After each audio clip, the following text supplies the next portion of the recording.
Chris? I did some counter Shirley counts, Ford. like years ago. Good Allison. But this year's the first time I've ever done that. There is a several that wanted to be here and can do well. Somebody say something so I can see if my audio is working. Hi, I can see you. Oh, perfect. Transfer data, we need you to put your name on the screen because we need to take roll if you want CE credit. Only if you're in Utah though, Yeah, sorry, Pedro. Utah CE credit on. but it's still extremely good content. Jason is a fabulous trainer. I'm just helping today mostly. Let's see. What project I did. We'll give it a couple of minutes, guys. Thanks for being here right at the top of the hour. Just hang tight. Try and see if you can hear all this jibber jabber going Yeah, on. I think Tracy said she would be able to. She doesn't have it. Oh, She working from home. March one with me then, right? Yeah, that's awesome. When you're doing it, it's gonna be like this event she's doing. Same, but so you're the 1 hour thing she did here, she'll do at my office, and then she's gonna do the 2-day thing at Grand America in March. So we'll funnel people into that period. I haven't taken the time yet to watch a lot of recording. I'll let you know. I usually do. It's gonna talk for a little bit about that. Did you know that? Chief. So for having to throw me into the fray. So. How come you haven't been here? He's a regular. Yeah, I know. I'm not gonna do one. I don't know. It is hard to, it's hard to keep positive. When I saw that, as soon as I saw the word. Valerie, Earl family. Who's the Earl family? Who She built. going over? What's your? Required to ask you guys to have your videos on if you want CE credit, but also because I like to see your faces. At It's least easier follow to- say hi. Yeah, hop on and say hi, but if you want credit for the CE, Oh. you actually need to have your camera on. There we go. Here. And also change your name. I have the flu, yay. It'll probably sound better if there's missing. Still in. Well, I like. It's a good reason.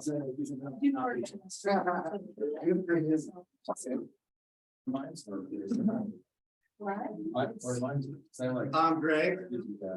That's kind of rude not to say. I'm just kidding. See ya. Kidding, not kidding, right? Okay, I'm gonna try and switch this mic, guys. Should be a little bit better.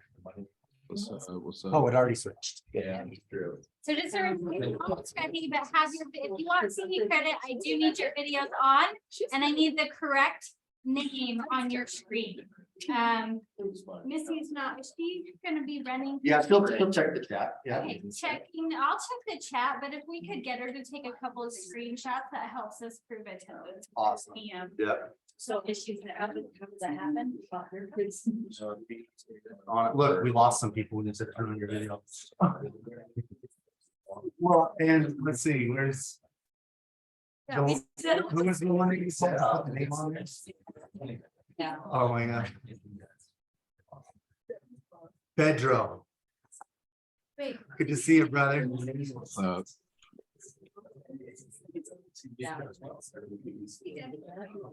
we can't see you. One more hug.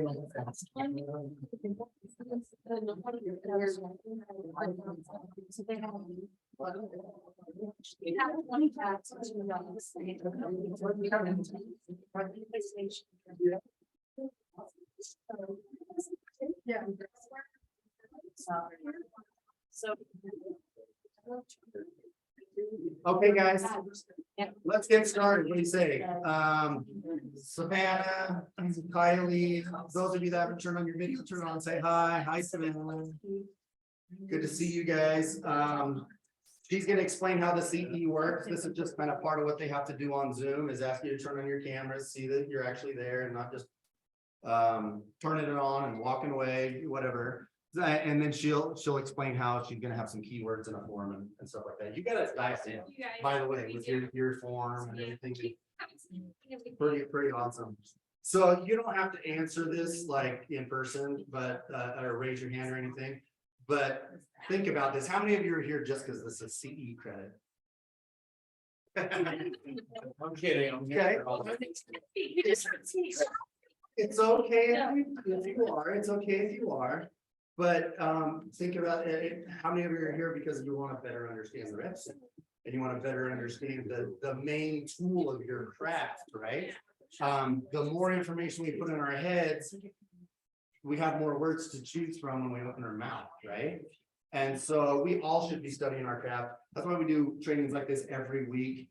Variety of topics, just to continually expand our education, get better at our trade, and be able to serve people better. And so I'm excited about this class. It doesn't look super sexy. I was like, oh, it's a contract class and this and that. But Debbie and Jason's sexy too. Wait till we see this guy. Thank you. I told You Debbie, got my favorite look. yeah, his eyes are mesmerizing. I told Debbie, he's captivating me. So yeah, we're in for a treat. So anyway, just wanted you to think about that. CE credit's great. It's required. Oftentimes for me, until I started doing these classes, now I get enough CE credit just throughout the year, just by the classes that I host. But in previous years, it would be like, okay, that week before renewal, I'm online, just like zipping through it, literally just for the CE credit. Where when you're purposeful about signing up for a class and you go and you're attending and you're taking notes, you're gonna get more out of it. So I'm glad you're all here. Good to see y'all. And I'm gonna turn this now over to Debbie, and she is going to, well, you probably know everybody on here, I right? think so. Yeah. Yeah, so no introduction necessary, but Well, yeah, because I brought a friend today. and Jason, yeah, it's his first time in our office, but a great little worker with Debbie. So Debbie, it's yours. Well, I'm going to share your screen Yes, while we you get the PowerPoint get going. rolling. We'll do our little intros. Got our stuff on the screen here. So today, we are going to be teaching a CE class about the Utah REPC, the real estate purchase contract, and specifically, we're lenders. And so we're going to be bringing up a lot of the content that underwriters are looking for that you may not get in your standard training about the contract. So we're going to be giving you tips and tricks to make things go smooth with your lender and with your underwriters. So I am Debbie Hart. I teach CE classes here at Jeff and Lynn's about once a month. And then I also, both of us have our own websites with our own CE list. So we teach a new CE class every 2 weeks on Zoom. Mine are on every other Friday morning. When are yours? Thursday. So whatever works with your schedule. In the next slide, a couple slides from now, you'll see our website, so you can take those down. You'll get a list of when I'm coming here. It's going to be added on the website soon, and then when the Zoom CE classes are. And then we also have lunch and learns that we like to do. So last month we had, we're now the new preferred lenders for Narwhal Homes. So we had them come in and talk about builder contracts and preferred lender incentives and why that's a thing. And then in February, we are going to have Allison Chavez come and do our lunch and learn. So some of you missed having her here last week. So we invited her to our office. So she's going to be doing our lunch and learn in February. And then all the future ones, future lunch and learns, and the list of all our CE classes are going to be on our website. We have 36 different hours, including 25 of core. So you can we can do your residential, mandatory, code of ethics, all the fun stuff that you have to have. Debbie, where's your office at? Our office is in Lehigh, but of course we're licensed in Utah. And which ones are you? California, and then also on our team are Idaho and Colorado and Oregon, right? And almost Arizona. Coming up, yeah. So yeah, that's us. Do you want to add anything about you? Or so Jason's He's on the team at the branch. He's actually a branch manager. He's been teaching CE since 2017. He's been in the industry since 2008. So I wanted to bring him today to really, he's going to be teaching most of this today because he has a lot of experience and wisdom to pull from, some stories to share that will help you guys as you're negotiating, as you're filling out those contracts. He's going to give you a lot of golden nuggets today. So be taking some notes. All of you got some notebooks. I also passed out a new loan matrix, because now we're doing a lot of investment classes. So that's another thing we're doing monthly is homebuyer classes, the first Thursday night of every month, and an investment class the third Thursday night of every month. So you can invite your SOI to that. I'm just doing it automatically every month anyway, or as always, we can just schedule one-on-one for your specific SOI. If you want to be involved in the teaching and the training, or if you just want me or Jason to do it, we're happy to do that too. So you've got the, on the back, you've got that quadrant that I talked about in the investment class that I did here before. If you were there, there's a recording about it.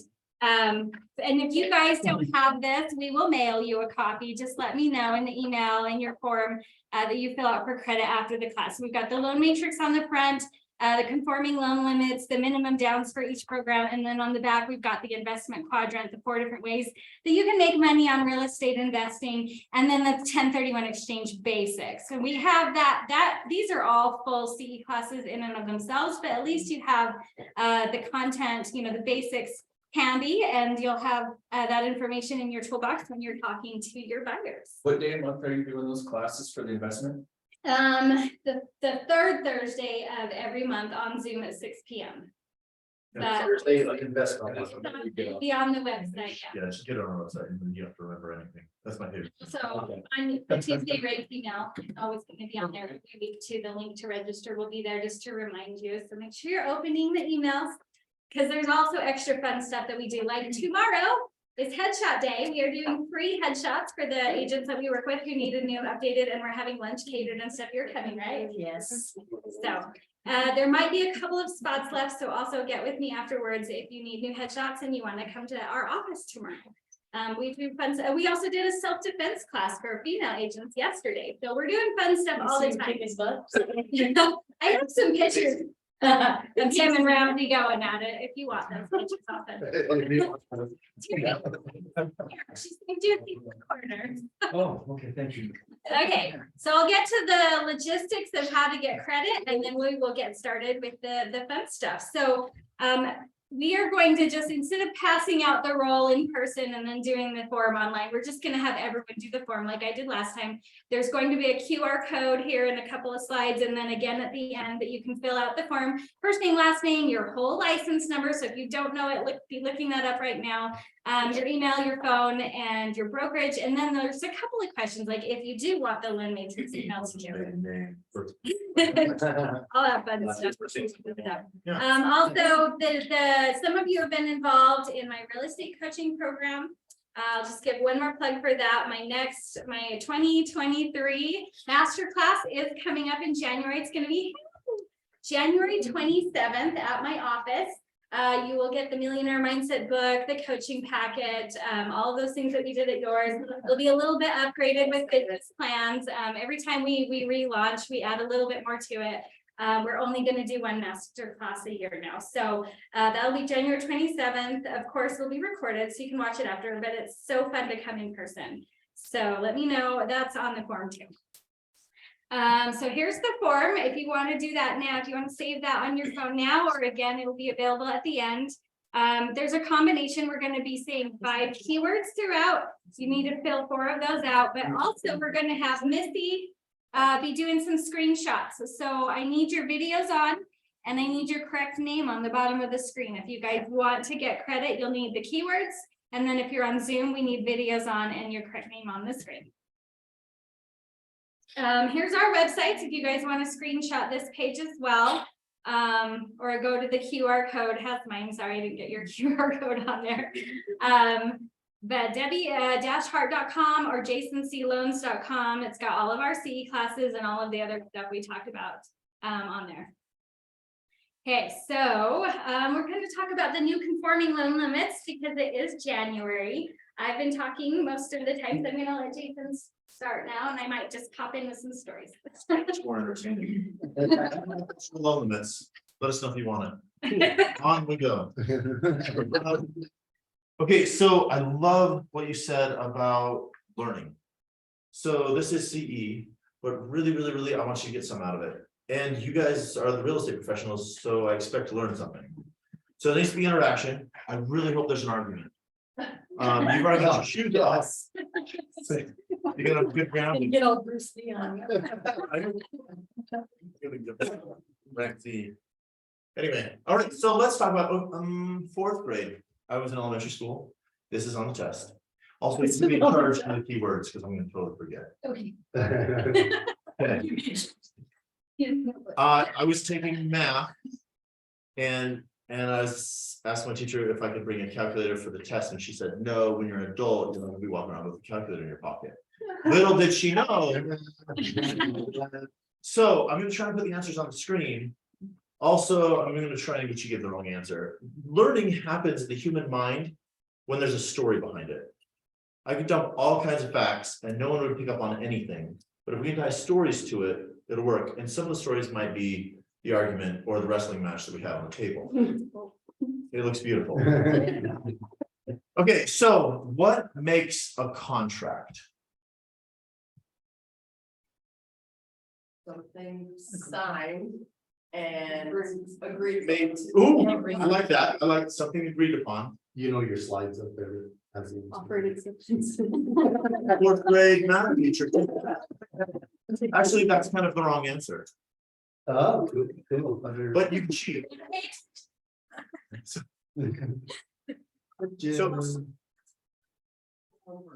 yeah, actually, that's it. That's it. That's all you need. Agreed upon, more than two people. Now, it can't be just like Well, that's a bilateral contract. You you're can gonna set give up an me option. your phone, right? That's not a contract. Gave But them I'm- what you wanted. Like, You told me to argue, sorry. I like it. So, Like, great, you opened. but there's the phone there, but there needs to be something that I give back. So Consideration. two parties, do they have to be people?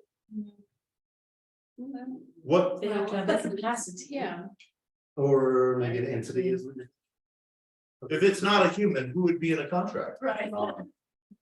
A computer, I guess. No, not a computer. There are two options that aren't humans that can be in a contract. They're not humans. An LLC, a business, or a Corporation. trust. Right, so it's two entities and a thing for something else.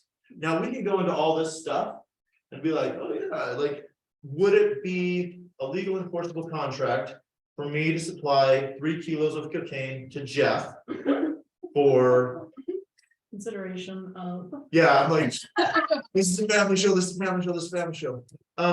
For something, right? He goes to court. Have you seen the reel where like, my dealer's not giving me the marijuana brownies and I'm pissed? The Yes, cops are like, it's hilarious. yeah, so like. You're like, oh, you Enforceable, break the law, and that's what you're thinking. so what if you get a hold of a 16-year-old YouTuber, has $1 million, wants to buy a house, you gonna help him? Well, you can't unless he's 18, right? He's No, yeah. emancipated, you could. Absolutely can. You sure can. So are you gonna use a contract? Yeah. What contract would you use? Well, I mean, you have to have the trust, so if you just have to have other trust. You could purchase it as a person.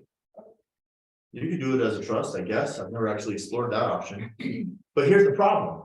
So the seller's 40-year-old dude. You're helping the 16-year-old YouTuber. Is your 16-year-old YouTuber bound to the terms of the contract? No. No, they're not legal. They're not an adult. So should you use it? Yes. Should you inform all parties that this guy can do whatever he wants? So earnest money is imaginary and everything's imaginary and yada yada. Sure. But if you came across that situation, of course, get a contract because you gotta disclose everything that's going on. Okay, so let's talk about contracts in Utah. Is anybody licensed real estate agent somewhere else? Someone's doing more. Cool. So this is Utah CE. if you had a really cool story, we won't get off through all the information, probably. Because it's a 6-page contract and that's long. Good joke. Okay. Because it's in California. too. Right, yeah. Okay, so for a real estate contract in Utah, what are things it has to be and what governs it? Purchasing in Utah? Real estate, purchasing real estate. Yeah. So what does it have to be? Real property. As opposed to the imaginary property, right? Now, what's the opposite of real property? Or what's the converse? What? Personal. Personal. Right. So this is real estate, not personal property. So the contract, okay, there's 3 types of contract that I'm familiar with and the enforcement of. Do you want to shift over? So yeah. Okay. You want me to do it in your eyes? Okay, all right, so we know one, because we've all played with it, right? You've all written a contract, a written contract. 2 other types of contract are enforceable in Utah. Oh, you guys are very European of me. Anyway, what are they? REPC. Written? Feel like you're gonna tell us. Come on. Verbal. And. Oh, or performance. Wait, who said? Okay, so. If I have a rental. And what's your name? James. James moves in. Man, I'm gonna throw him in the bus, sorry. So they think, hey, you got a place, I'm like, yeah, man, $1,000 a month, right? And he's like, cool. What would it take for me to enforce a verbal contract? What? Take it to court, but to enforce it, if I did take him to court, Audio recording. it needs to be agreed, like it needs to exist. So if I was recording it, and if this was a private party transaction, I can record it. Anytime it's a business transaction in Utah, you can't record it without their consent. So I need existence of the Portion of contract. written is what you're saying. Because verbal, just going to court based on verbal, how to prove it. Yeah, they would have to come in and say, yes, I agreed to that, and then I decided not to, and then they'd be like, you're an idiot. Right? So recorded is great, but verbal works, and actually, in this little window, verbal contract works in real estate law. And we'll get that, hopefully, get to it. Okay, so, but let's say he's like, I never agreed. Okay, wait, he moves in, like $1,000 a month, he pays me $1,000 a month for 3 months. And I'm like, I should get this in writing, pay. And then James is like, screw you, I'm not even paying rent. You're not gonna do anything about it. Can I take him to court? Under what grounds? She said, just verbal. Stronger than that. He's paid rent for 3 months. Created a track record in history. So I've got performance. So he knows, and this is like what works at doctor's offices. You go in, you're like, well, I didn't know I had to pay you money. And they're like, yeah. And then they put a judgment on you to pay the money, right? Because it's performance. You know, you went to a place, it costs money. That's what's expected. So if you pay me, if he never paid rent, I would have a problem. Okay, so here's a really, really interesting thing. And this is under the statute of frauds, which is just fun because I like big words and fraud is exciting. Okay, Till it happens to you. so that's when it's really exciting. Okay, It's changing. so we just talked about a contract of performance. Okay, you guys are licensed real estate agents, right? And you know that, but does everybody know that? And can you prove that they know that? So Jeff, I'm like, hey dude, help me sell my investment property. I gotta move it, I wanna buy another investment property. What should I do? Is there time limits I should watch for? So are you asking like? Yeah, for reals. It's gingerly there. I'm not the best role player, but let's say, ask the question again. I've got investment properties that I'm gonna sell. Okay. I wanna buy more investment properties. Okay. Wait, what's a 1031? Some details if we need to. Well, tell me a little bit about 1031. What is it? Form of transferring money without having to be taxed. On investment properties. Form 8824 allows you per section 1031 of the Defer your Utah capital. tax code to defer taxes due on investment properties if you move it to another one. Like kind. Yeah, there's 3 different ways you can use money. Okay, so that's great. But like, what about the mortgage? Like, is it gonna work? What if I wanna leverage a little bit more money? So I only free and clear. And I wanna take this, like, how much down do I need to buy? That's a Debbie question. That's a Debbie question. You gotta call Debbie. It's the right answer. That is the right answer. You thought you could trick me. Down to my office, I can- But I did get you to give me tax advice. Oh, I said, I have no idea, actually. So we did talk tax advice, and in general, how much you gonna put down for an investment property? In general, 20%. 20%, right, but if it's commercial. What do we do then? Commercial. Be anything, correct? 40 terms, so we get it from, I mean, conventional commercial, you're gonna at least 20%, maybe 40%. Right, so you're gonna throw out some stuff. What about, I'm going through divorce? I've thought about filing. Should I move these properties before, after? Like, what about my strange? So now there's legal advice, okay? And these are things that you should be versed in. You should It's a know. lawyer slash real estate. Family counselor, friend, all these things, right? You need to be versed in these things to help your clients. Can you give professional advice in these things? No, you can't, but you actually will. Like, oh man, you're gonna do some flips of some properties. These are things you're gonna want to talk to your CPA about this, you're gonna want to talk to your lawyer about this, you're gonna want to talk to your mortgage person about this. But they don't know what you're professionally licensed in. How would you let them know what you do? You tell them. Oh, Verbal contract doesn't valid in real estate. I would tell them. Give them your Our card. broker agreement, here you go. A what? Broker agreement. A buyer broker? Yeah. Exclusive right to sell? Who's read them? What do they say? I've read some of them. It's okay. Look, I read all. Feel like you should be calling the entire line right now. Let's let the lender tell the real estate agents what else. Okay, so at first it says, hey, there's some property.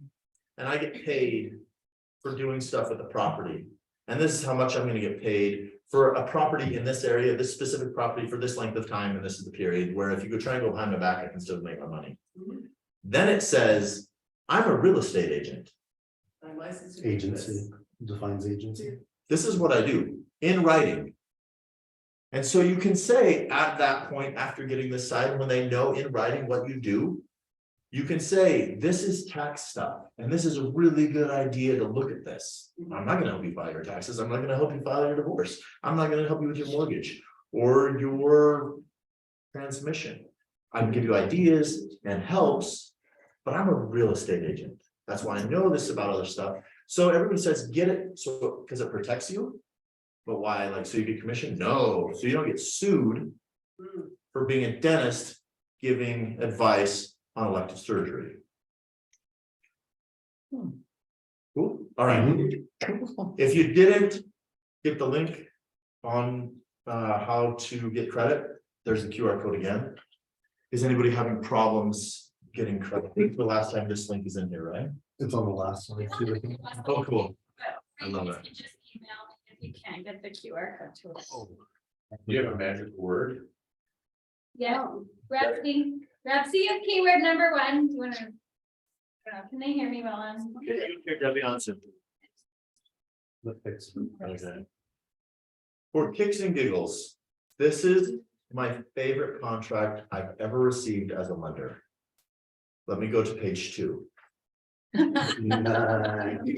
Okay. Does this work to buy a home, to sell a home? I don't know, what is it? I can't Yeah, remember. It is a real estate purchase contract. Oh, did you create it yourself? No, I didn't. He received it as a lender. I don't see why not.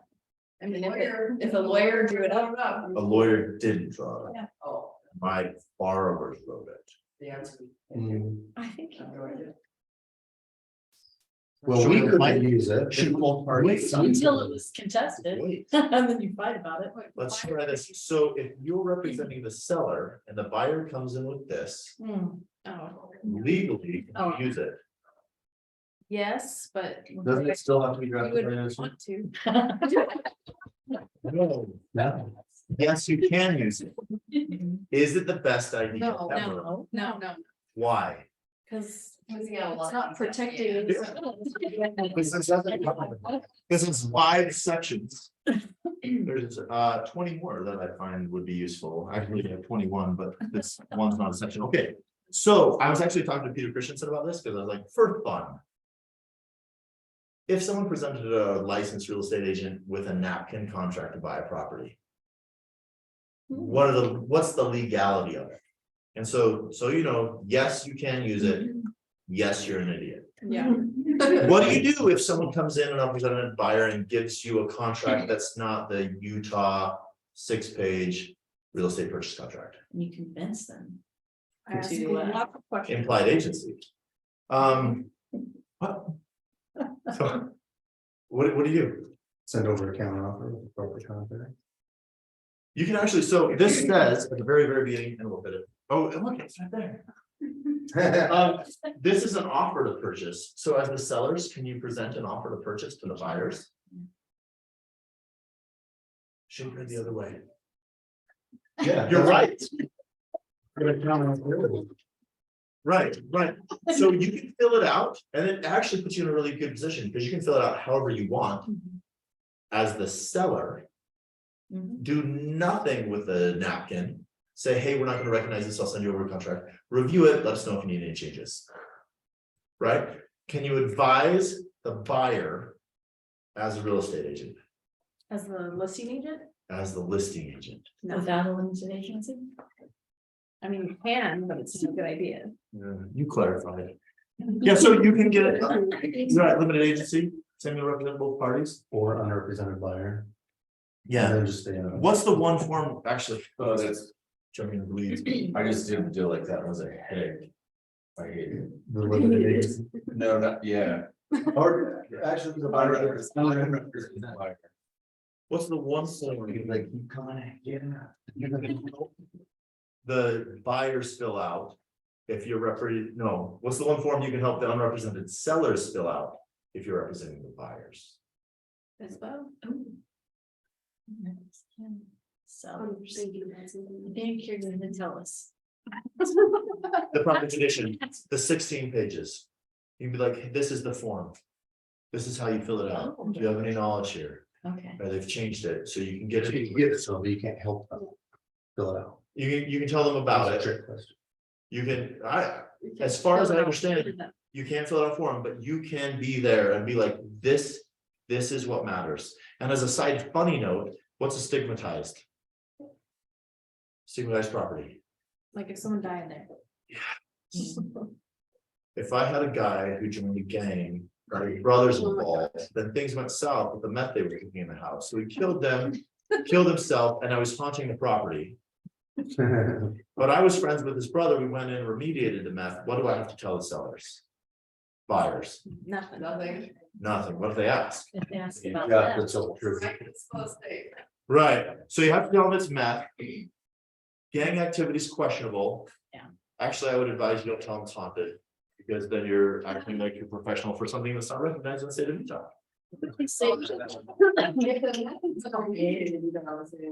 Well, you do, actually. If it says, has it ever been contaminated with meth? Yes, Yes. Mhm. But you don't have to. you don't go up front. It says "Hey, if we're it's current currently meth." contaminated. If it's Right. currently contaminated, then you have to disclose. If it's been mitigated, then it's Right. not currently. Right, and there are people who's like, I'm gonna put that in the comments of the MLS.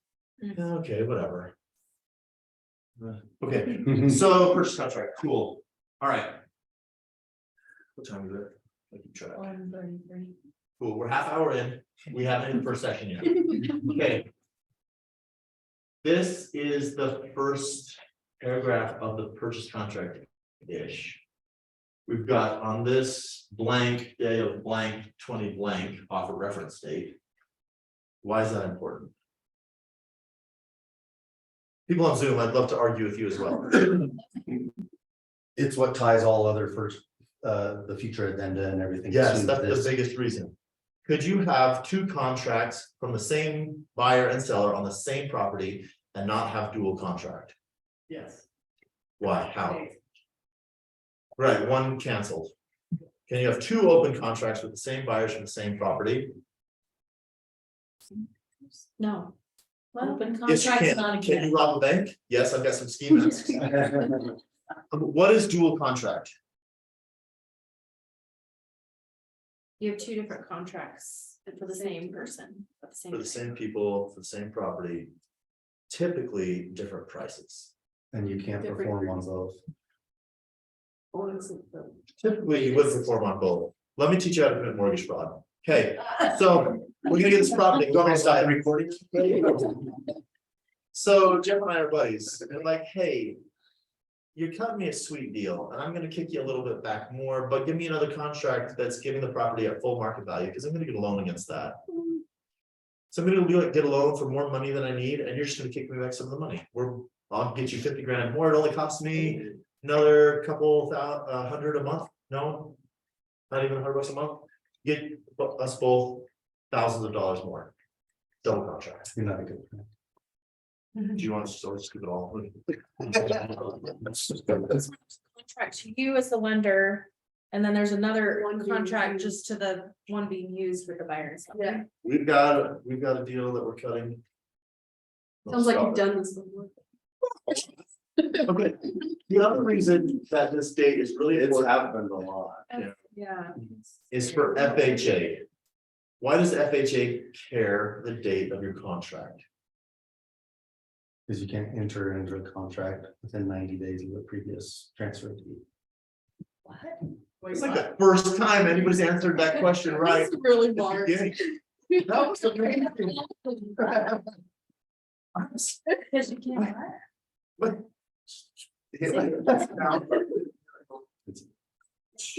Okay, so a flip, everybody knows what a flip is? Back flip, practice in the foam pit, then the trampoline, then on your snowboard. A flip is when you turn a property in a certain amount of time. In the mortgage world, it's different than in the real world and in the tax world. We're just gonna talk about the mortgage world here. A flip is within 90 days. What can happen with flippers? Are they always That's what I honest? just did. I just flipped a house and it's listed now, so I'm Yeah, you did. curious. So We won't allow you to list a house. You're not going to do You that. guys have done how many now? 200. 200 flips she has done with her husband. just a That couple. was the house. That was the house. If it's FHA in 90 days, that's a bad idea. So what are they tracking? What's the first date the lender wants to know? And actually, lots of people want to know. The purchase date, Mhm. mostly right. Closing. Yeah, what day was it recorded? So closing, as per the REPC, is the day it goes on record. Okay, and that's the day we care about, because closing and lending is the day you sign. Because we like to really screw with the client, okay? So the day that you go on record on title, this is one day. The next day is, of course, the day you're funding. To sell. No, it's not. The day you get the loan application done? No, what day do we care about? That day. This The day. Contracts were written. Date of the So contract. you went on record as the owner on this day. And then 90 days later is the first day that can be on this for the FHA borrower. 90 days later. That's just for. They want to make sure. You can sell it Make sure it's conventionally. 90. You can Yeah. still sell it. Oh, Yes, so that's VA 90 days, conventional care, So, but they like it. right? Yeah, if you're over 90 days, you're good, but they kind of Okay. care. Okay. The FHA says no. So, Because I don't think anyone could do that in like a month. no. Remember that as lenders, we're not that bright. And so we're gonna go law of large numbers. In the best case situation, the least fraud happens after 90 days. If there's kiting or something screwy going on, they're trying to do it really, really quick, trying to cover stuff up, really didn't do repairs. Oh, okay. Under 90 days, that's more likely to happen. Mhm. Okay, so So if I got a VA buyer Yes. and we're looking at houses and the house is listed as FHA, VA, conventional cash buy, and it was just flipped last month. They're lying on the FHA, misrepresentation on the MLS. Right. So then if I try to go forward with my saying, oh, yeah, this is a great house, VA, then we're gonna get stopped. your VA will say, show us the acquisition cost, show us how much you put into it, we wanna make sure our veteran's not getting ripped off. Okay, what about the FHA? FHA will say, no, They won't even look at that. within 90 days, no. That's your answer. Could you put a house under contract within 90 days? Yes, conventional. FHA, Oh, no, what's your first answer? yes. You're right. But you can't afford the loan. How would you do that then? Extend the contracts for 2 months. No, the date still doesn't work. The contract date has to be 90 days. So FHA doesn't care if you prove that you actually put the value in it, even if it's less than 90 days? Correct. They used to, there's a little window where there was time where you could document, the profit, it couldn't have to be within a certain amount. Right? So you got a sweet little house, the market's hot. You're gonna go to the sellers, you're gonna hit, I got an FHA buyer, you bought this house, or you went on record 2 weeks ago because there's something screwy with the county recorder, I'm really sorry, but we can't purchase it for another 2 months and 2 weeks, right? We need the 90 days. So I'm gonna give you a contract. I want to know that you're okay with us buying this. We're not gonna close for 4 months. And in 3 months, we're canceling this contract and I'm writing a new one, So if I, but it's ours. You can sell it if you want. And then rebuy it. 3 months. There's the answer. So yeah, but you will cancel that contract. You will let your lender You know. put that in the contract that you're gonna cancel the No, contract? you let them know. Oh, You'd say, I want this house. Are you okay selling it to me? Cool, great. We'll put it under contract. Verbally, let them know. I would put it in writing. And then I would say, we will be canceling this contract on this date exactly. And the second we cancel it, we're gonna give you the contract that we're giving to the that's an lender. addendum. No, not an addendum. You verbally say that? So there's no contractual obligation for the somebody to be signing this contract. So it's written. Right. And so you have like minutes where they could back out. Rather than Yeah. 3 months where they're gonna sell to someone else. Your idea is for them to pull it off the market, so someone doesn't beat your offer. You gotta do a sweet deal on it. Buyer's gonna like, hey, man. Sometimes the seller just wants to know that it's gonna sell. But in that case, they might not even have it. Right. I mean, it could be. Well, and the buyer could just Back cancel and out. not do Right. their contract. He could have found another property. True. So it's not like a bad deal all around. Yeah, if you represent the seller, I wouldn't advise you do that. Correct. Okay, all right. We've got that first half of the first. The second one, let's talk about earnest money. So we have dollars. Just in case you didn't know, all the transactions that are backed by mortgages need to be in US dollars in Utah. Okay, so Not Bitcoin. you can do a complete transaction in Bitcoin. United Wholesale has tried a transaction in Bitcoin rather than dollars, but it's kind of tricky because Utah doesn't have law regulating Bitcoin, and anything that happens on the Utah REPC is going to be regulated by Utah law. And that's section 17, but we're not there yet. Okay, so dollars in the form of cash, coin, Check. check, Why? wire. Let's have a fun little chat about conversion and commingling. BYU. So, what is commingling? What's conversion? Can you legally accept cash as earnest money, as a real estate agent? Like hold it. Legally. Legally. Yes, I think you can accept it. I think you can accept it, but. But how? I've never had. As long as that's deposited for you. No, because they can't track it. Who needs to track it? If the whole transaction Times is cash, who cares? And they just take the cash to title though, like I don't want to touch it. Does the title company accept cash? No. The Why?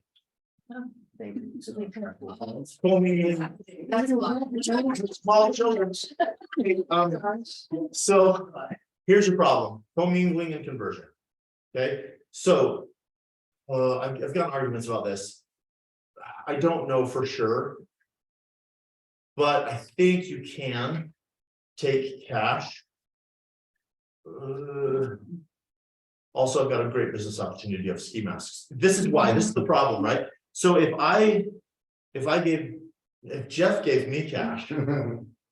And I actually did this where I gave like money to stuff in the class and they wouldn't give it back. Anyway, so okay, so. Down payment funds. Give it to me. I, of course, identify as a woman, so I carry all my money in a purse. Okay, don't judge. So I want to make sure it's really safe. I don't have my purse on me. I put your funds in my pocket. Okay, then of course, I'm like parched as I'm driving directly to my broker's office. But there's a swig and I need myself a 30 something. I don't drink soda, but I need it bad. So I run in there and they're like, that'll be $23 for your soda and your cookie. And I'm like, crap. I don't have my money. I have Jeff's money, but I've got money in my purse. So I use this money to buy my swig. I go out to my car. Immediately I use a 50. I put a 50 in. What happened? What is commingling? You mix your money with someone else's money. Make sure money with someone else. Yeah. So Jeff has a really sweet bank account. There's a brokerage account. You have a brokerage account? You have that one or two? He does. Oh, wait. Kids. Oh, yeah. This is how you do. So it. they have two. They have one for commissions and one for. Smart. Okay. My opinion. Okay. So. If you take money into somewhere where the money doesn't belong. That's conversion. No, that's commingling. So the second you take cash that you can spend. You've commingled funds. Now, the second you use that money for something that you want. You've converted it. What? You just told us. Commingling and conversion all at the same time. Does that make money? I can show you how this works. Oh, I Venmo. Yeah, that one doesn't work. I'll do it.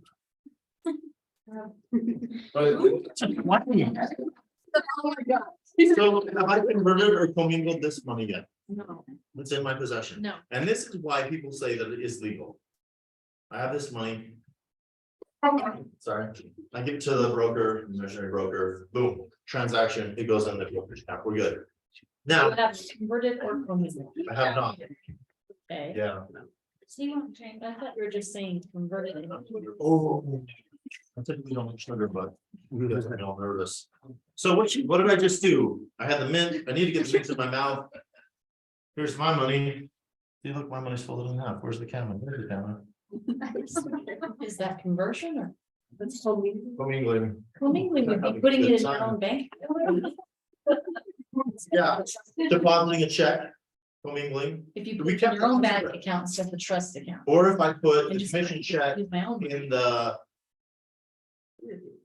commission check in the, no, the earnest money check in the commission account. That's commingling.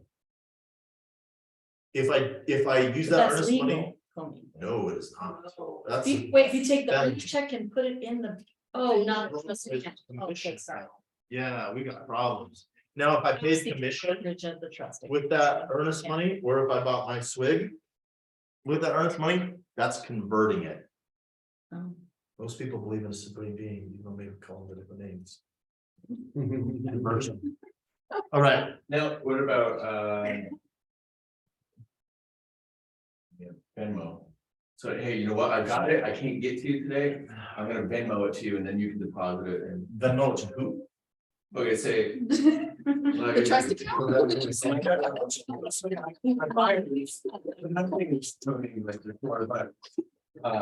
My buyer's like, hey, I got $2,000 in my Venmo account.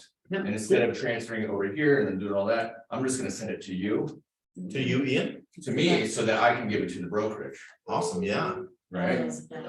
But it's. Yeah, that's coming. That's the I mean, problem, their money. I can see Yeah, Yeah, it doesn't work. So can they use Venmo as a bank account? Yes. Can they use Venmo to make mortgage payments? Yeah. Can they use it to get their funds into your broker's account? Probably not. Unless your broker's savvy with their bank, like it's possible. You have to go straight to the trust account. Right. Okay, so the form of check or wire, those are our favorites, right? Easily documentable, cashier's check, personal check. Wire, don't care, as long as, because you can put a check in your hand and you don't have the ability to cash it, because it's written to EXP, not your money. You take it to the bank, take somebody, hey, can I send this over to you? No. Got it? Cool. Okay. Section 1. Question, Yeah. going to property management just a little bit. Cool. Does commingling happen with receiving rents or receiving security deposits as well? What account is it going in? You need separate accounts. And actually, a designation. So as a real estate agent, you need to be, I'm a real estate agent who buys and sells property, or I'm a real estate agent who does property management. The accounts need to be the same. So, but you disclose, I primarily do this. So your property manager can, yes, buy and sell a house, but if they're doing primarily buying and selling houses, then it's different. So same thing. So if you have a property management account, this is not your commission account, this is not your estimate account. Separate trust accounts. For fun, because none of us need to know, can a broker put his personal funds in a commission trust account or an earnest money trust account? He actually can, because there's minimum account balances for most business accounts, so you can put his personal funds, keep the account open, but that's all that you can do legally. Just for fun, what if you personally own all the properties? And you're a real estate agent? Cool. So you own the properties and you're a real estate agent. Yeah.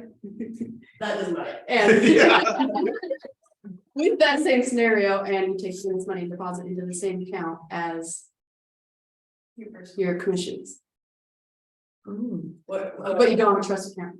You never put earnest. For your, well, I have two businesses. Okay.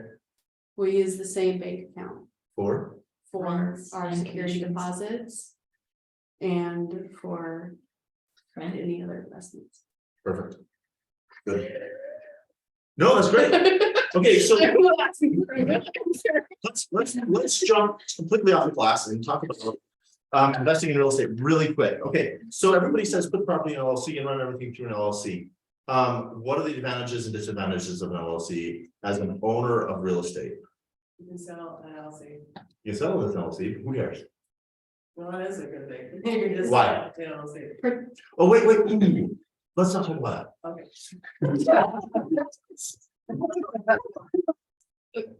This is a REPC class. that. Section 19. What? Section 19, we've got to get there. Let's talk after. Okay. Okay, okay. Okay. Section one. Okay.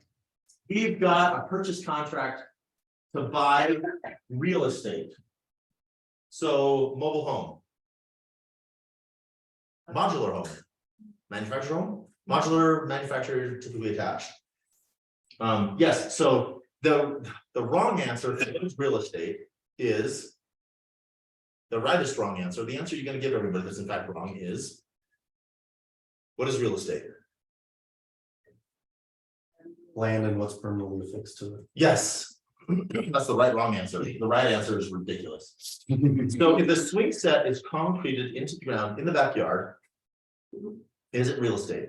Yes. Sure, right answer. Okay. Okay, so you've got this. Oh, I'm so sorry. We're not on section 1 yet. This is an addendum that if you're not gonna put, we have a. So the earnest money has to go where? To the broker all the time, for sure, because what the actually says. Or the title company, which is what the addendum says. Right. So in section 9, if you know that your broker doesn't accept earnest money, in section 9, you say, yes, there's an addendum, and it's the title in earnest money with the title company, right? We'll disclose it, we could just strike through this section and write with the title company, right? I'm gonna argue with what you just Oh, said about let's do it. if your broker doesn't accept, because that's not true, they have to be able to accept. No. No, they don't have to? Oh, slam. Thanks for backing me up. No, yeah, they don't, and there's really good reason why not to, because if they don't have an earnest money account. They're never audited and they can't screw up. But here's the thing, so, okay, how But they long, are legally supposed to have a trust account. they must have a trust account to be a broker, but it's gonna be a commission and an operating. Okay, so it doesn't have to be, got it. Thank you. Okay. So Yeah. you write the contract, contract's accepted. How, and so we're going quick. So let's pretend they accepted it. How long do your buyers have to get the earnest money to you? To the broker? What? 4 days. 4 calendar days, right? For business days, pass that wrong. Yes, 4 days, 4 days. How long do you have it? Once you have it in your possession to get it deposited into the 4 days, 4 calendar days, not business days, right? So, and then this is why the title company or your broker gives you an earnest money receipt. Because really, after that point, there's no proof of where it went. So the 4 days to get into your account is just in case Christmas is on a Monday or a Saturday, okay? Okay. Or you give it to the title company. What is the benefit of having it with a broker? What is the benefit of having it with the title company? We already covered one because you don't care about the money because the title company cares about the money. What's the benefit with having it with a broker? What's the disadvantage of having it with the title company? It's easier to get released, With who? the broker, Why? because they just have to go by the terms of the contract. The broker can do whatever the heck he feels like. He can give the earnest money away at any point during the transaction. And then division of real estate can come back and say, you are an idiot. Right? What does the title company legally have to do? Right, they're a neutral third party. So if you come in and say they clearly violated the contract, we need to earn money back, and they're dead, the title company says, well, we need to wait for an authorization, right? Okay, cool. Okay, section. Okay, all right, we've got a property. This is pretty easy, right? You're gonna list by the address. Has anybody had a property that the address was wrong? And what did you do then? And what if there's 15 parcel numbers? So specific, 15. Like, experienced it. All blender. That incoherent.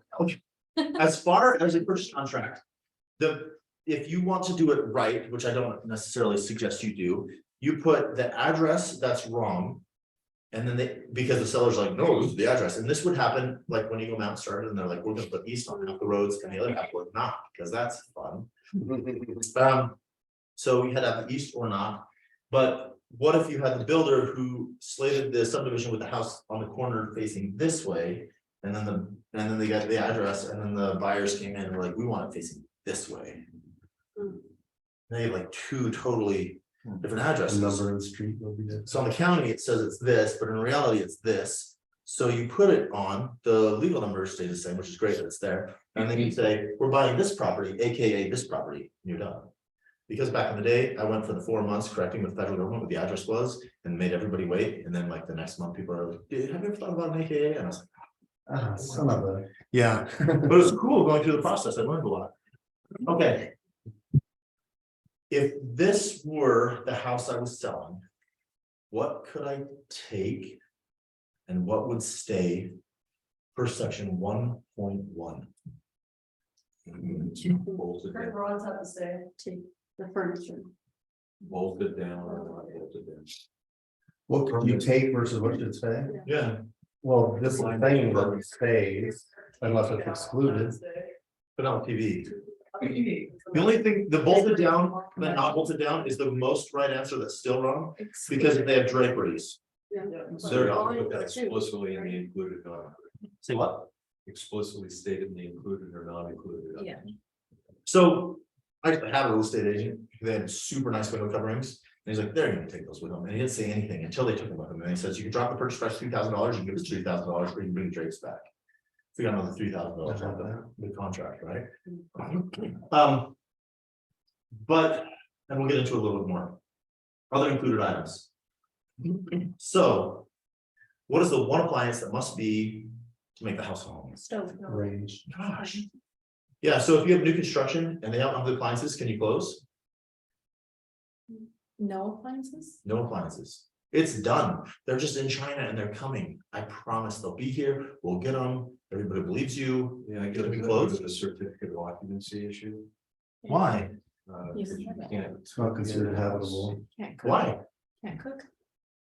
Who cares? Well, The Freaking people wonder. losing money. Why? Why does it freaking thunder scare you? Why can't you sell an FHA home with them?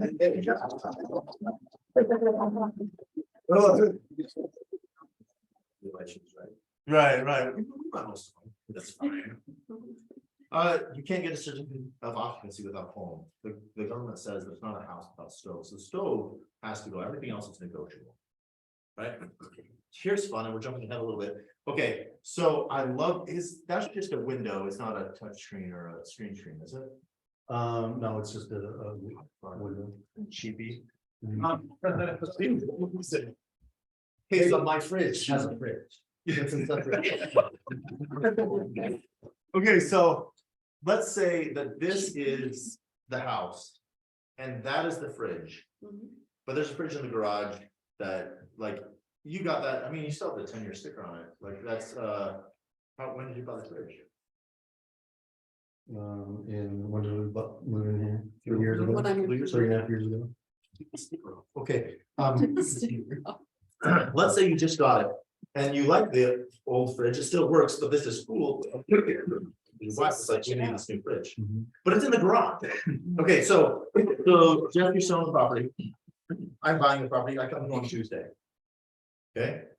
I write my offer on Friday with a response of Monday. What time? Why 5? Why That's what not? the contract said. What? What's mine? Why 5 o'clock? You can, don't. Why? Why? And End End of of a this work. day. What time will Debbie and I answer the phone? All the time. You know it's after. Honestly, I've been emailing an appraiser at 3 AM. Like, why the heck are you up? I can't sleep. Why are you up? I can't sleep. You know, like, but banks, which we work for, a non-depository mortgage bank, business closes at 5. So you have something that goes awry and your contract deadline is 6. Whatever. So keep it at 5. All right, so response time, like accept whatever is 5 o'clock on Monday. When can you move that fridge and put the old one back in the kitchen and have it be legal? Never. It was there Before before I the listed. contract was written. Oh, that's what it's for. Wait, what?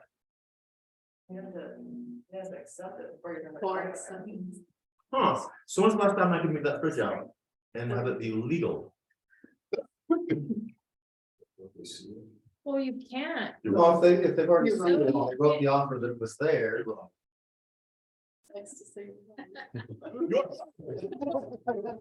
Wait, you said when? Acceptance is what you said. Why in the world would that be the case? Because it's not a contract yet. It's not legally binding until it's accepted. Here's the other thing. Do you know I went through on Tuesday? No. Were you there? Like, hey Jeff, I'm gonna check out your house. I'm gonna go on Tuesday, and you hang out. You're like, what's going on? You're like, come on this chat. No. No, and why not?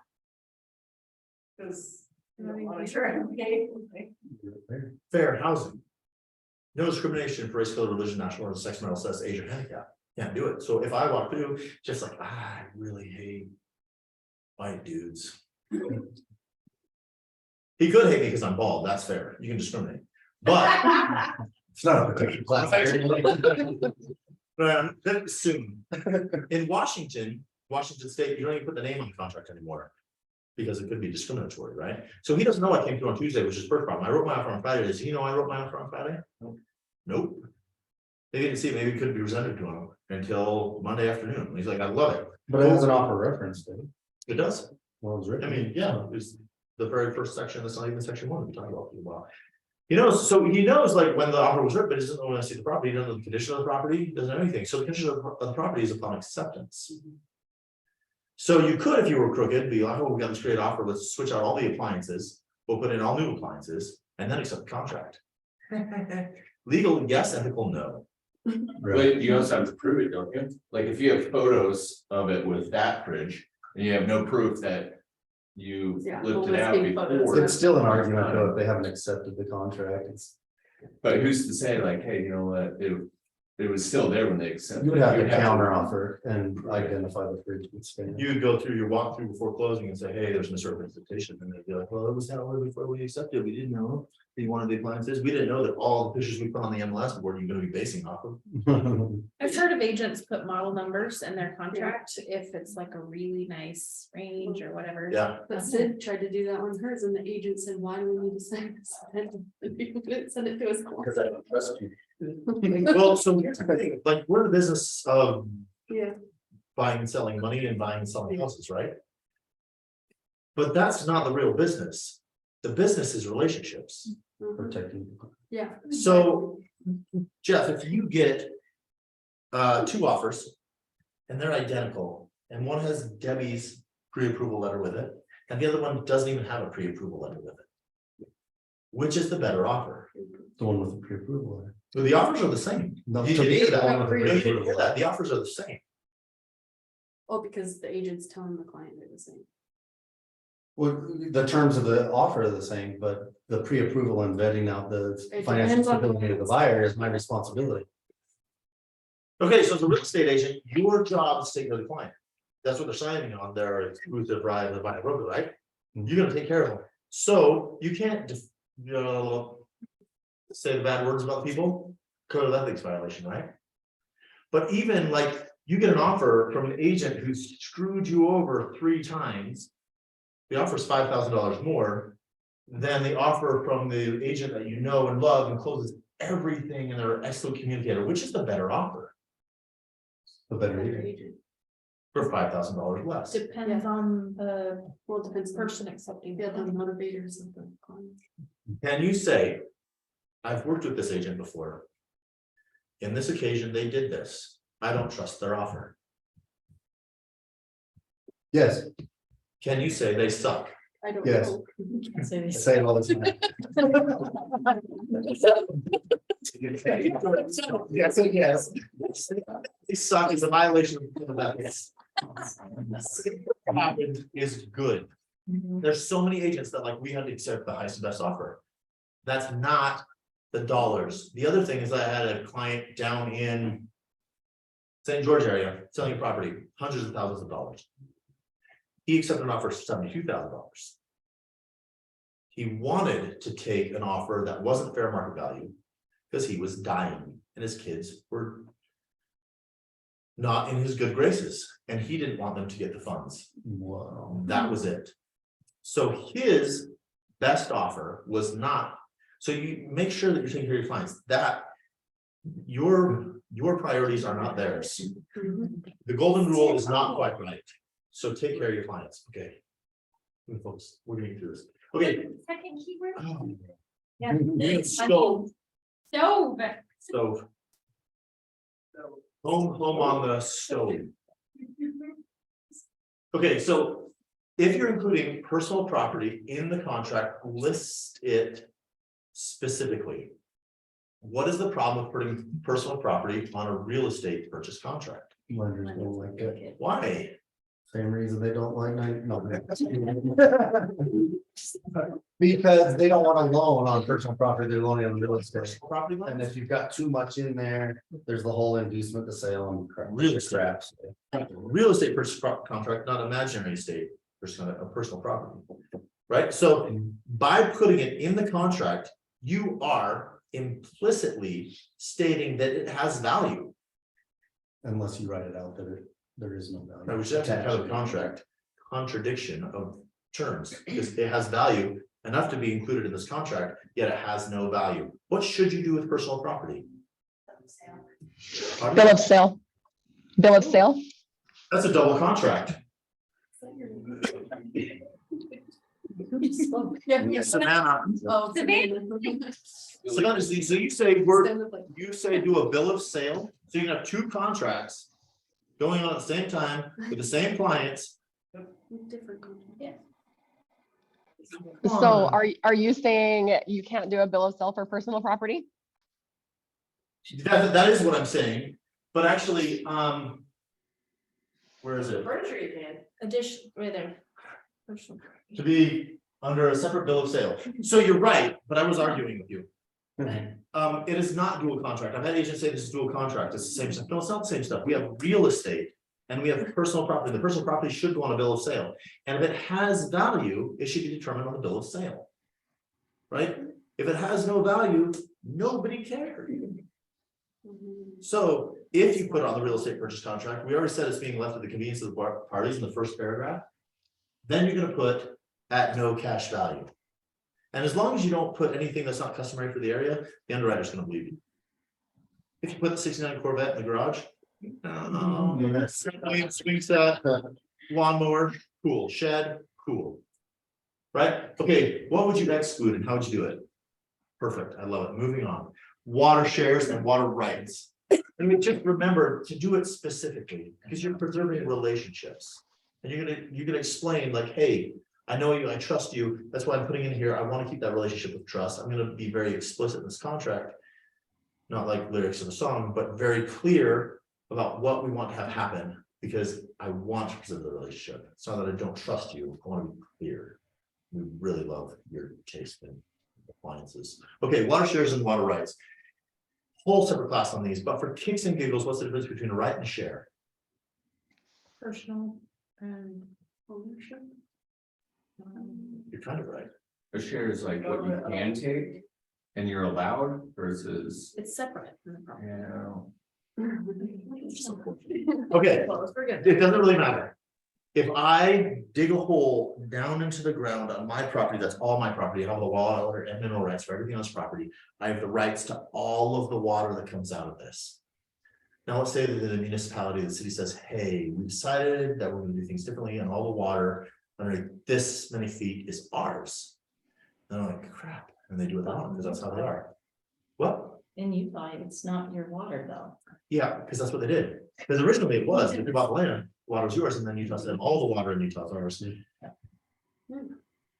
Anyway, so the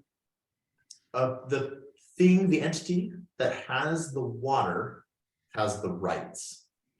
Now, this may be a lot of water, like the water flowing down the canal. It's my water, but I'll sell you a share of my water rights. So if the water rights are connected to the property, they are transferred with this contract. If they are separate, they will be on a separate contract. If you are in a small town, look to see if there's water rights or shares with the property because they don't necessarily need to be on the property. If there is a well house on the property, does that water belong to the property? not necessarily. Exactly. So find out where it is, find out if it's attached to the property. And actually the same agent that did the thing with the draperies, do the thing with the water. And they're like, let's discuss the water. And he's like, where it did, section 1.4, we're done. And the other agent was pissed and he got his clients a good deal. Okay. Section 2. We're gonna go over how much you buy the property for, right? Really, really, really fun. Okay, it matters how much you're buying the property for. It matters if you're getting seller finance. It matters how much the earnest money is. The amount they're putting down at closing and the amount of the loan don't matter at all. I'll fight about it. Why? It says in there, you can adjust it. She can read. Section 2.1 C and E may be adjusted as being necessary by the buyer and the lender, no agent. So not everybody understands this. So what I recommend, you ask your client, do you vet fund? Do you know how to do how much funds are vested in an IRA or 401k? Do you know how to source and season funds in the bank account? Should you be reviewing your client's bank account? You ask, how much money can you possibly put down? They give you a number, you write it down. Cool, this is your down payment. The rest is you're gonna get a loan for, buy the house. Now, if they say, if the seller says, show me proof of funds, can they? Say that? Can the seller say, show me proof of funds? Absolutely. Or a seller? Yeah. Can the I seller? can ask for it. Right? Well, what I really want is, but so you can say no, right? Because they have no right to ask for it. Do they have any responsibility to accept your contract? No. No, so if you could cash offer, I would absolutely say, I want non-redacted proof of funds. And I say, there's no way I'm giving that to you. And I say, cool. No worries, we got a bunch of other offers, away we go. Why do I ask for non-redacted? What's redacted? Redacted is when you black it out. I want to see that my client has this money. I might say, okay, you can black out the account number, but that's it. Yeah. Okay, but no, I closed a deal last year where it was a cash offer, they had proof of funds. Clients came to me and said, who want to get a loan on? Anyway, why would you want to get a loan if you have the cash per house? So you're using somebody else's money to buy it. Leverage. Inflation, mortgage rates. The more money you can borrow at a lower rate than inflation, the more money you've made. Payback slower. Okay, so then I got a loan and freaked both agents out and they were pissed and said, you can't do this. I said, you can't say anything about it. The whole reason for cash is speed of closing, so if you then go you bluff with, oh, I'm rich, I got money, I'm a better buyer, but if you have to go to a slower closing because you got bank involved, then you lose that advantage. Yeah, they don't have any deadline for you because you switched to a loan. Yeah, so I switched title companies because I felt like it. That was the first thing that pissed everybody off. And then I closed in time, so there's nothing they can do. But yeah, why did I switch title companies? So you can go to a loan as long as you close it at the same time. Can you use different title companies if you're paying cash? No. Yeah. No. No. Cash? Unless you can provide- And that's the issue insurance. If you're getting a loan, you go to a private company, either party can choose. So why is that? Is there a- Yeah, exactly. I don't know. Title companies won't close a transaction unless they're issuing title insurance or a title insurance company. So there's, you close with the seller's title company when it's cash. Oh, I see, sorry. Because there's no lender's policy. There's no lender's policy. Okay, section 2.2. I told you, it's 6 pages. Debbie's like, I'm doing the class next time. I remember. Okay, so it's possible to have real estate that must have something happen to it without being sold for the purchase of a property. Always ask when you get a offer to purchase and section 2.2 is checked is not, call the lender and say, is there another property that's involved? Doesn't need to be leased. Because I've done this. We say, yeah, they don't need to sell, they need to sell it or they need to lease it, but they don't need to sell it. So you can check no. You've got 30 days to get a lease on there and to get your deposit. Anyway, so be aware. Okay, settlement and closing. Settlement's when you sign, closing is when the money moves and it's recorded. Okay, so if there's repairs that need to be done and the lender doesn't really want them done or whatever, you can get a loan clear to close. You can say, hey, we've settled, we're going to hold for closing, do repairs and then close. And you can hold that for 4 days and you can make longer if you want, but be careful because not a lot of people like that. But there's 4 days between settlement and closing for the contract. Blah, blah, blah, blah, blah, possession. Okay, how long do you put for possession and why? Who cares? What's a lot of Very areas for that one issue? What? Why? Also insurance. Transfer of owner. Transfer of ownership happens. Taxes, they start paying taxes the day that they are recorded. Yeah, taxes, but possession, I mean, Sweeten your deal. how so? Why do we care? Well, if the seller is conditioned upon buying another house. For kicks and giggles, who does upon recording, which is my favorite answer, which is the wrong answer. I always report for it. I'll raise my hand for the wrong answer. Ideally, unless I'm putting Most likely putting your clients in breach of contract. Why? When it records, how long does it take before they know? So you've got those 15 minutes where upon recording. Anyway, so you can go What was that? You didn't really. What the- Like, what? upon recording. So it's reported to the county Right. Yeah, at some time, not even the county really knows, because they're the county. But you record and you electronically. can't see it. And you don't know. And then the title company goes, oh yeah, they're recorded. And they're like, let's go to lunch first. And then lunch was really good. And then I called Jeff and like, hey, we're recorded. And then you call your clients, you're like, hey, we're recorded. And now the seller has been in possession of property that's not theirs, which is not upon recording, it's hours after. Well, whose I'm fault just is saying. it? The reporters? Oh. Jeff. You're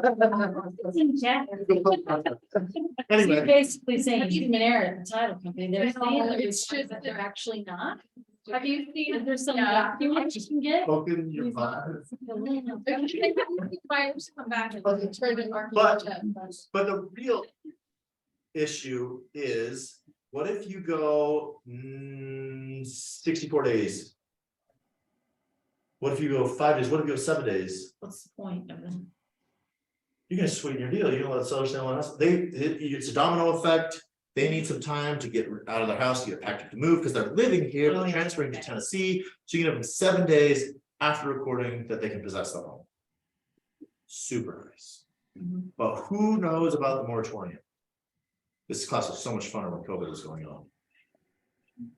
Okay, so you're changing, and we're gonna jump into the short-term lease back, because you're changing the relationship. Possession, demonic possession, just possession. Okay, so you're changing the relationship from seller, buyer to tenant, landlord. We now go from, this is my property, get out, to this is my property, I rent it, make me. Who's responsible for damages to what? Now, the short-term lease back goes into a little bit of detail, but it is no way a multi-page lease agreement. Right. Are there loan programs out there that don't allow property to be rented? Right now, there is. So if you throw a short-term lease agreement or put possession in with rent due and addendum, you've disqualified your borrower from some loan programs. It may sound, threw me off my train of thoughts. And then the other thing is, Well, that would still disqualify. It wouldn't get approved by underwriters if what? if they didn't agree to it. Yeah, so you can't okay, so what are you trying to do and are you being honest? Oh. Let's think about investment property, when is possession? Investment property, when is possession? Upon recording. Yes. I'm not moving in. How was that? I got keys. It's mine. Right, okay, so investment property, someone else is there, right? Now I'm the landlord, that come in, it is great. How much is minimum down payment on an owner occupied versus investment? You're saying if they're not doing it right. Investment's more. Yeah. How soon do you have to be in an owner occupied house? What? Less than 60. Oh, yeah, you're right, which means 59 days. If you do a short-term lease agreement, and they've updated the short-term lease agreement, I've heard on MLS, and it no longer says under 60 days. But under 60 days actually means under 60 days, under 60 days is 59, I mean 59.99999. But it still has to be under 60 days. Okay, I just did one and I made them pay me a $1,500 a day, they went out by that. It was awesome. oh, so if you're doing, so do the purchase contract complete, do it well. Yeah. Then do a lease agreement. Okay, same thing with like real estate, personal property. Okay, prorations, there's stuff that happens. And people need to know what's happening. It's new. In 2017, it was introduced, so it's fresh. Okay, so 2017. Jeez, I wasn't paying attention. which was our Holmes class. Okay, so rents and stuff typically are going to go to the person who owns the property at the time they own them. So split in the middle of the month, and you've probably seen it on the settlement statement, CD, whatever. These rents are being transferred from the sellers to the buyers because the sellers got already his rents through the first of the month. I mean, 4.2 looks familiar, but I just, maybe it's because it's in bold. Well, it's actually the thing that screws with you is the sentences start in different places. Yeah. So I've got it really left for a while. Okay, this is really cool. This is my super favorite thing. This one right here. So this one says stuff that happens, but in blue, I put it in blue because blue's my favorite color. So when this came out, it has brand new agent, check seller on this. And that was cool. Why? if we're doing a house in Traverse Mountain and I check seller here, Lot of fee, really expensive. yeah. Now, the change of ownership fees in the HOA is agreed that the buyer is gonna pay the 0.5. Right, and so that's what dictates, because the HOA laws were first. They don't. Because regardless of how the change of ownership fees is titled in the applicable governing documents, if a change of ownership fee is due upon the transfer of title, the property from the seller to buyer, that change of ownership fee shall at some point be paid for. This provision of this section shall survive closing. Which means after this contract's finished, there's parts of this contract that will go on in perpetuity, forever. Okay, so that's really cool. Watch section 4.3. I did that wrong. But Okay. not an HOA, you just could put NA. Yes, you can. Yes, okay. My favorite thing to do is seller though, because when you're making an offer, you don't know for sure. So, You don't know for sure if there's an HOA? right, I usually find out. hopefully. But if you're wrong and your contract says NA and there is a fee, Doesn't the title company know that Well, if there's you an put HOA? seller means there's no fee, then it does no harm Yeah. to foul. So and if you just, that would be. It could be formed an HOA that you just don't know about and all of a sudden, bam. I did a home loan for Traverse Mountain, and I was aware of the HOA, and I asked the title company, hey, are these the fees? Are you sure? Are you sure? Are you sure? They got the closing. He said, we're so sorry, we missed one of the HOAs. And it was another $2,000, and my borrower had the money, but it could have killed it, and my borrower was pissed. It was really cool because they weren't pissed at me because they were at title when title told them, and they're like, hey, we just found out. I'm sorry. Anyway, so I ask and then put seller, and they're like, there are none. I said, well, then you don't have to worry about anything, do you? But if they're lying or if they're stupid, you're protected. Well, yeah, because if they inherit a property, for instance, like a lot of times, if somebody inherits a property, they have no idea all the fees and like what's, so yeah, I like that. Yeah, and then the section E says if there's other stuff that they owe money on, that's gonna be paid for at closing, okay? All right, agency disclosure, super important. Who's the agent on the transaction? I wrote the offer. Wrong. It's the broker. The broker. The broker moves all the houses. That's why limited agency is by brokerage. Right, because he is the agent. And we won't go to limited agency a little bit more because we're really slow. Title insurance, I love this. What's the difference? We have owners and we have lenders. Who cares? If they're getting a loan, you have the lender's policy, you have to get it, right? The owners is elected, so you can get rid of it, right? That's fine. Would be stupid. Yes, that's a good answer. Yeah. Why? But you have title insurance, you've got a lender's policy. No, the lender has that policy. Doesn't cover the owner. What? That's why it's called a lender's. Yeah, policy. but the lender is insured on title. The owner's not. You're fine. What could possibly happen that would need a different title policy? So for instance, I might have been in a transaction where I sold a property to somebody, one of my personal properties. The owner to back said he never got paid off. His note on the property was $125,000. Soon as he saw a deed transfer to the new buyer, filed a notice of default. My buyer calls me and says, how can I be in default? I haven't even made a payment yet. Wow. Somebody wrote a big check. So wait, what would the lender's policy But do? if you wouldn't have title insurance though, What would, in that circumstance, what would the lender's policy do? cover the lender. Yeah, say, no, we get our money first. That's what the lender's policy does. The owner still says, well, who owes this guy money? You do. You're the owner. They've got a note filed on the property, you own the property, you owe the money. The owner's policy says, from this date back, you don't owe anybody money. So can you get rid of it? Yeah, sure. What if it's brand new construction? You probably get rid of the owner's policy then, right? Like screaming, no. What else does it cover? Like who knows what? I forgot the word. A mechanic. Mechanic. I was always like grease monkey. Anyway, but yeah, some guys I put in the cabinets, the builder never paid me. You owe me money. You own the property, boom, there it is. Totally legal. So always recommend getting them. Also, a long-term lease can be accepted up until the contract is presented, right? A short-term lease, booking, whatever, can be accepted until the contract is accepted. So if it's a long-term rental, and I put my home on the market, I'm not renting to anybody new. If it's short-term, I can say, in 3 years, I'm renting the master bedroom to this one person for this much money, and I'm getting paid, and you're gonna have to leave the master bedroom. That is legal, because that contract existed before and it can take precedence. So you would want to know what are the long-term and what are the short-term, and this would be covered. Oh, there's title insurance, and it's Alta, not Snowbird. I love that. But American Land Title Association, it's the type, it's the amount of coverage that it is.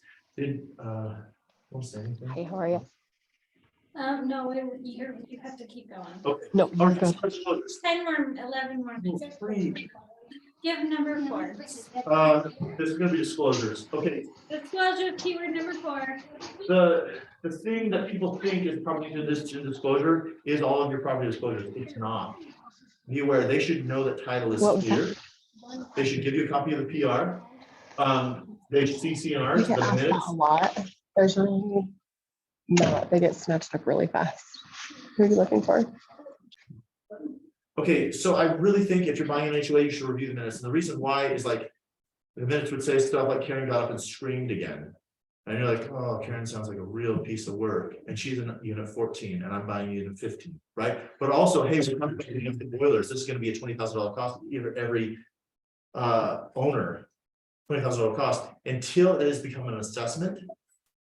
It doesn't need to be disclosed.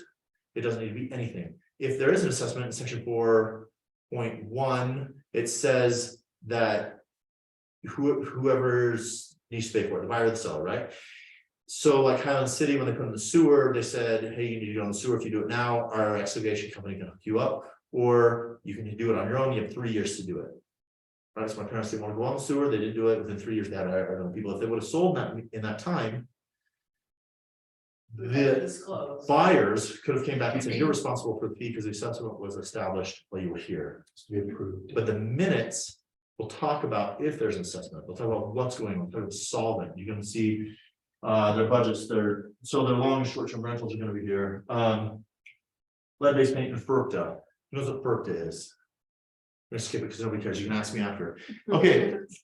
Conditions of purchase. These are your voidable conditions of the contract, right? And they are what? Your voidable conditions are Diligence. Financing. Appraisal. financing and settlement. Okay, so let's say, oh man, for any reason, you cancel a contract after the date it was voidable for. What is the reason you cancel that contract? Financing. What if it wasn't for financing? What if they just didn't like it? If they pass the due diligence, I would say. If it's within due diligence, you can cancel for any reason. After the Like voidable that deadline. area next door or whatever. Nice. So after the voidable deadline, why are you canceling the contract? Which deadline? All of them? Any of them. If you go past any deadline, what's the reason you're canceling? You have to say the reason why. Can't get the loan. I would say we are canceling because of financing. Why? In writing. In writing. Mhm. Why are you canceling because of financing? What are the remedies for canceling a contract after the voidable deadline? Lose your earnest money, super performance, super damages. These are the options, either party, those are 3 options. Give the earnest money back, double it. If you're the seller, you're like, hey, never mind, we don't want to cancel. Here's your earnest money back. Here's an amount equal to the earnest money, which is why you want to give enough earnest money that would actually cover the damages. So you get a domino effect. They're losing their earnest money, but what else is going on? So you're gonna want to put them out. The seller's gonna have to give back that would remedy the cure, right? So earnest money back, sue for performance, or sue for damages. That's what happens when you cancel a contract after the voidable deadline. That's why you never do it after. Except What's happening? we're just clicking. So you're specifically talking about due diligence then, because financing has a No. deadline too. Right, if you ever cancel after avoidable deadline, so if you're canceling for due diligence, within the due diligence. You don't have Great. to give a reason. If you go after due diligence and you're canceling for due diligence, you are now canceling for financing. Right. Because. I know where it is in the contract, this. Because. If you're canceling for financing. The seller agrees to accept as a seller's exclusive remedy the earnest money deposit or deposits if applicable as liquidated damages. Buyer and seller agree that liquidated damages would be difficult and impractical to calculate. The earnest money deposit or deposit, if applicable, is fair and reasonable estimate of seller's damages in the event the buyer fails to obtain the loan. So we're past financing. And they need to back out. We're canceling because of financing. So of course I need a letter from the lender saying they can't get financing, right? No. We're supposed to argue. No, because. In the buyer's sole discretion. They just have to be happy with the terms of the loan. Yeah, and the terms of their whole life. Because. Financing required buyer's obligation to purchase property is conditioned upon buyers obtaining a loan. Where is it? Right here, if the buyer's sole discretion is not satisfied with the terms and conditions of the loan, what if they're exactly the same that were presented to them when they applied for the loan? They can change their mind. Is this section A? Yeah, A3, I. Yeah, okay. Doesn't matter. Could So. have been hoping that the rates went down or something, Yeah, and they what, didn't, so. what if I'm not- they're pregnant, they're lost the kid, there's something, anything could have changed now, like this financing doesn't work, okay? The other really fun thing that we're gonna talk about, so we talked about addenda a little bit, you've lost earnest money, but you're not gonna be sued for performance or damages As long as it's before. But you kept talking about after. after. As if it's before, you get your earnest money back, because it's a voidable contract, Utah has a voidable contract, Idaho doesn't. Idaho, you give your earnest money, you cancel the contract, well, whatever, they may give it back and they not. Idaho's really nice, they typically do, but they don't have to. Utah says there's 4 spots in here where we can cancel, and there's another way around it. But if you cancel after one of the avoidable deadlines, it is for financing. And I would put that in the contract, in the cancellation of the contract. Otherwise, they could sue for performance and default. and If stuff. it's after, if you put it in for finance, that's the way you can get around it. Yeah, because in section 8, it says that it would be difficult and impractical to calculate damages. But you're still Still losing your earnest money. Your earnest money's gone. But if for some reason you're just not on top of doing your cancellation. Before Well, those there's a lot of dates. reasons. Their whole life could have fallen as better. And absolutely, I will forfeit $5,000 over $100,000 problem that I found after, absolutely. I will eat $5,000 all day long. Yeah. Okay, the other really fun thing. Absolutely. Oh, no, we got, okay, we got 20 minutes. Okay, we're gonna addenda. There are or are not. Let's talk about the FHA VA loan addendum, which is required when? Sweet. Is it required with the offer? Who has submitted an offer, 6 pages, no addenda, and then had to submit an FHA addendum? Why? You don't know what you're doing, obviously. Because originally it wasn't FHA. And they just changed on you?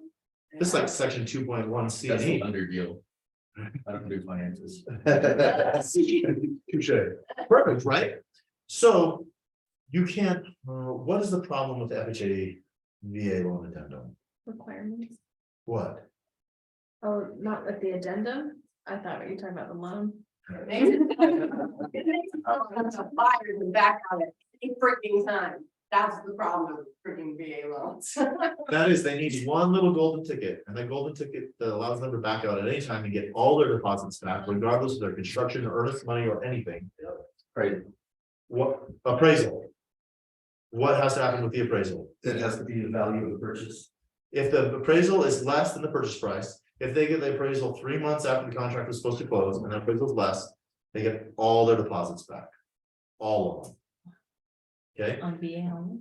FHA VA. Oh. So there's there's builders and some savvy sellers are pretty aware of this and won't accept it. You've seen like, hey, I can't get my FHA VA offer accepted. So how do you present a fair offer knowing that it's FHA or VA and you're in a down cycle market or the house may be overbuilt? You waive the fees, or you say you'll pay them. I don't know, can you You do could, yeah, you could. That could be really expensive though, new build, and they're doing like upgrades, we got $30,000 of upgrade, and they're probably having to be paid, so we got 15,000 plus 15,000. But you could, how much can you give your client, if we're talking about advertising laws, how much can you give your client? What's legal? it? Certain percentage. Anything you want, more than you think, you do whatever, if they're getting a loan, and it's in connection with the loan, how much can you give them? Whatever the underwriter says, how much can you give someone else for giving you a referral? 250.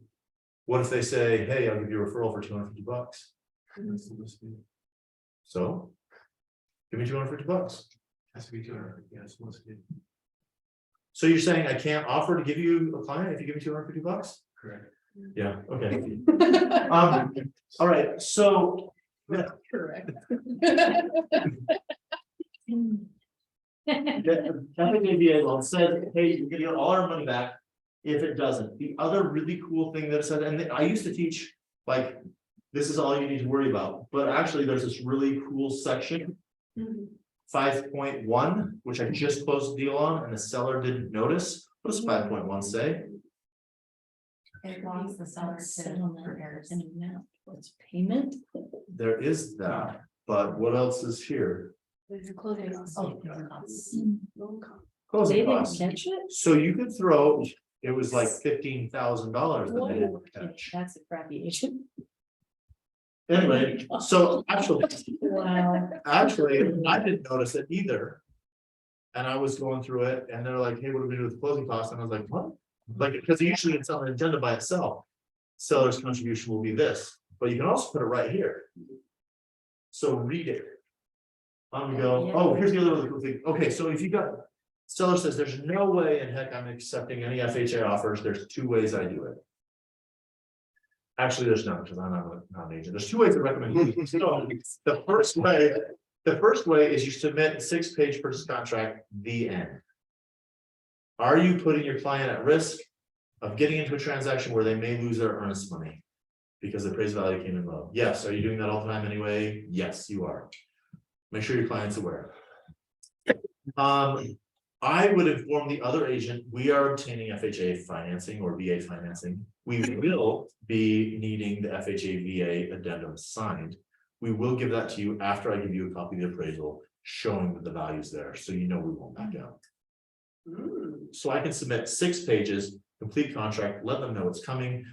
Totally on top of everything. They know I'm on top of everything. The other thing I can do is say, yes, I have 2 addenda in section 9. We have the FHA and addendum 2.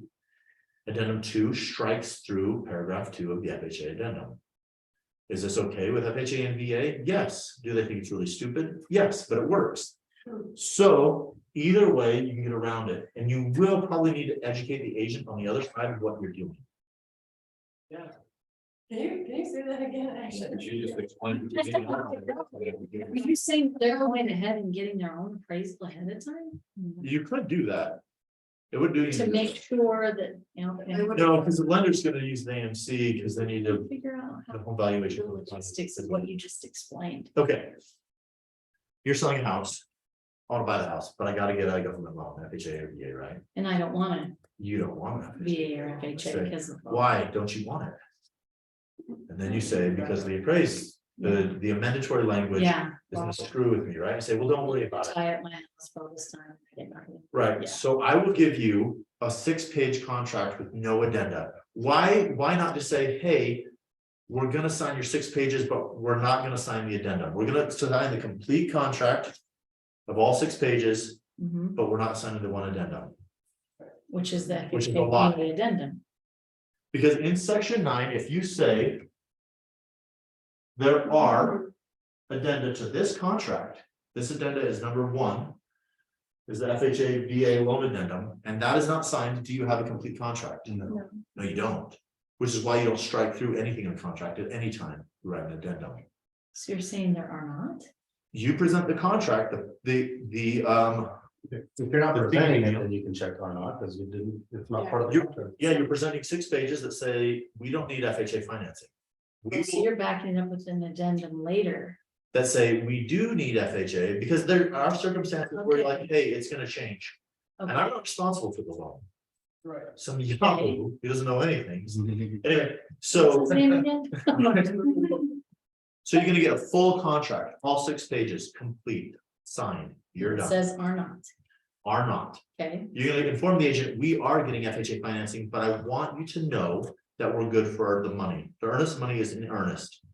If we don't get the appraised value, you get to keep it. After we get the You can appraisal, legally do that? after we get the appraisal, I will let you know. I'll give you a copy. Sometimes I don't like saying I'll give you a copy of the appraisal, because then the appraisal comes in $70,000 over there. Right. So, Yeah. right? But you say, after we get the appraisal, and you know we're not backing out, at the closing table, if your lender allows it, we will get the FHA addendum, we can sign it then. So we will not use the mandatory language. Will those FHA underwriters allow? If you have a good lender, they will. Okay. All right. So Okay. the other option. The other option is you present 2 addenda. Not addendi or addendums, 2 addenda. The first one is FHA VA loan addendum. The Mhm. second one is your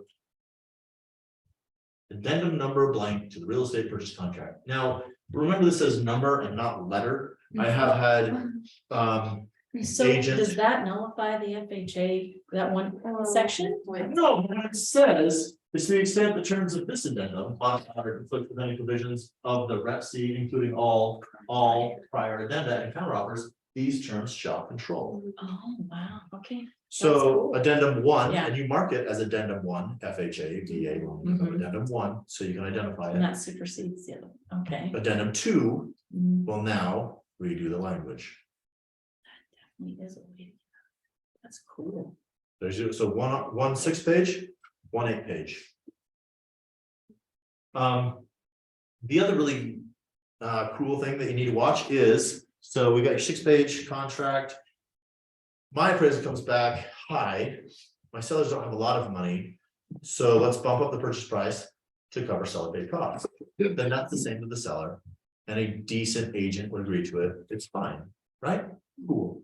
Stupid because you didn't know the value of the house, but whatever. So I write an addenda, hey, instead of the purchase price being 500, we're gonna do 515, seller to contribute 15,000 to buyer cost, right? Seller comes back and says, purchase price will be $500,000. And you're a prick. We say, awesome, and I accept. What did I just get? I sent over an addendum that says purchase price to be 515, seller pay 15,000. Seller came back, said, no, purchase price is 500. Thank you. You said thank you? Yeah. Why? The appraisal's coming back at 515. Who cares if they put it came back? What? I got my closing costs, how? They said the purchase price would be 500. Yeah, you said purchase price 515. They said no 500. You said 15,000 seller contribution. They said. And this says. All other whatever. Shall remain the same. Okay, so that's one, home warranties are great. You should walk through the house no more than 7 days before. Okay, why not before? Something can They happen. haven't even moved They're out yet. still gonna bust up the house, right? Changes, don't mess with the property. No changes to title, no changes to stuff. Who's responsible to look for the hole behind the baby grand? The buyer. Would it be cool if the seller disclosed it? How are they gonna disclose it when they can't even be there while you're checking out the property? Because there's discrimination that's happening. Because you're wearing low socks. Okay. Be aware of everything that's going on with property, leases, long, short-term, property management, all this stuff, okay? The person signing the contract can sign the contract. Who cares? LLC, trust, right? We care. This is the whole contract, no double contract, right? Bill of sale doesn't compete with this, but also your addenda that you're not supplying or your ABC, something, we're not doing that. Mediation, shall or may, who cares why? Shall, by the raise of the hand, all, any opposed, on the same side? Option. Why? Why shall? I say shall because I absolutely am not going to, I want mediation at all times. Who is responsible for the cost of mediation? Personally. Both parties are. They split it. Whoever gets there, whatever, you're gonna split the cost of the mediator, you're gonna pay for your counsel. Is mediation legally binding? No. No, you're right. Mediation isn't, it's a recommendation, they say, if you go to court, this will likely happen. Right. We have mediation, we have arbitration, we have litigation. I suggest may have the option of the parties, because usually mediation's cheaper, almost always. Right, you can get someone who knows what they're talking about.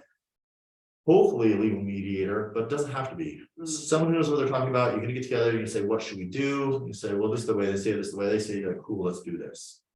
Right? You take them to court, you sue their butt off, we covered 16 and 16 already. Take them to court, sue their butt off. The winning party gets their fees paid by the losing party, if they're reasonable. Okay, say 17, and then this is Utah. Right, so you got a buyer in whatever, and they're saying, well, California laws are this, well, that's great, this is a Utah property. Okay, everything needs to be in writing, we already covered the statute of frauds, besides section 23, as we all know is. Section 23 is. Now, is that settled and closed? I don't have in front of me. Which we all know is. Hey, thanks. You guys like me? Okay, so wait, everything needs to be in writing, right? Everything needs to be in writing. Right here, everything needs to be in writing, but except section 23, why? Acceptance. You're a great guy. This isn't working out. Okay, how does acceptance happen? Yeah. And communicating. The same way that you were communicated. So, in order for a contract to be accepted, it needs to be executed. But both parties need to be informed, which is where communication comes in. Contract law statutes of fraud says this must be communicated in writing, except when a contract is accepted. When you say, hey, we've accepted the contract. It's in writing, it's been accepted. You're under contract the second it's communicated. So if you have a seller who suddenly might have a change of plans and you get a call from that agent. And you're like, oh crap, we may want to pull this off the market. Don't take the call, take it off the market. Let everybody know and then call them back. Be like, oh, so sorry, right? We accepted another offer, blah, blah, right? Because it's when it's communicated. Now, if I want to take this to court. But communicate could be like an email of the acceptance of the contract, right? Verbally, anything, smoke signal. Hey, we're in a contract, right? So if I was the buyer's agent, I would send an email with a red receipt on it. And I'd call and be like, hey, you buy your email, open it up. Cool, yeah, we've accepted. Bing. I know, I'm not gonna go to court over a phone call. He said, she said. I will go to court over a red receipt. Receipt, yeah. Okay, let's talk about. Do we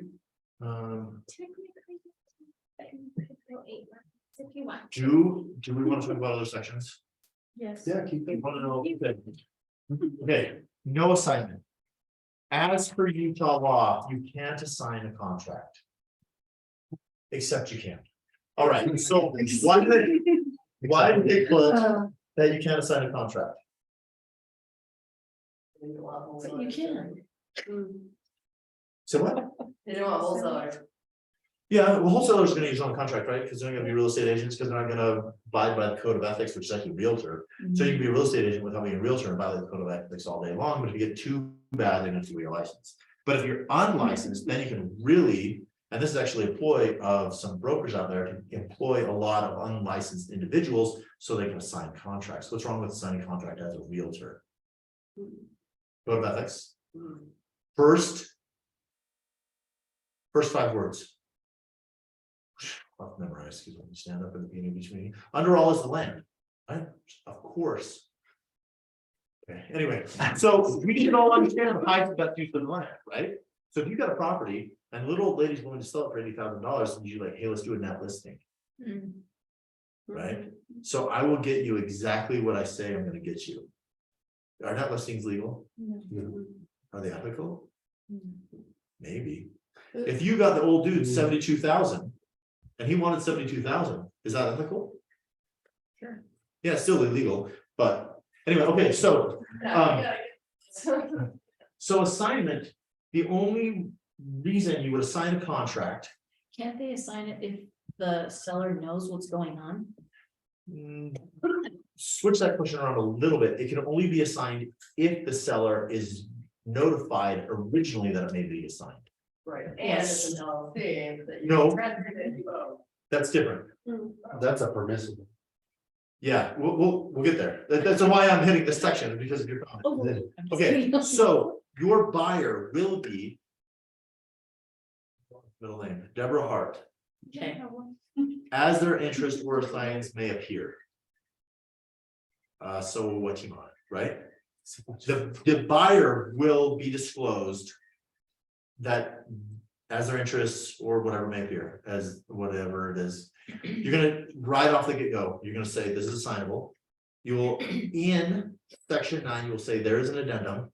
This an addendum will strike out section 19 and say this is an assignable contract.